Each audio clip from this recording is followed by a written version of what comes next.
Hi, I'm Jonathan Bajor, the director of reDiscover Center and also the camp director of Tinkering School LA.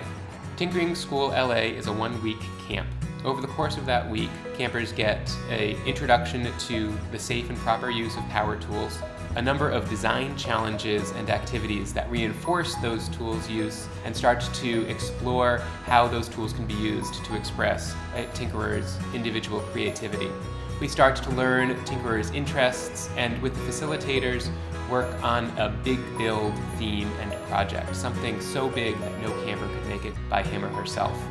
By the end of the week, the entire camp has come together to create something enormous and amazing. We're really proud of our program here and how passionate and engaged our tinkerers are. We need to give our kids the skills to troubleshoot life, to be able to hack things that aren't exactly the way that they need them to be. We hope to see you soon.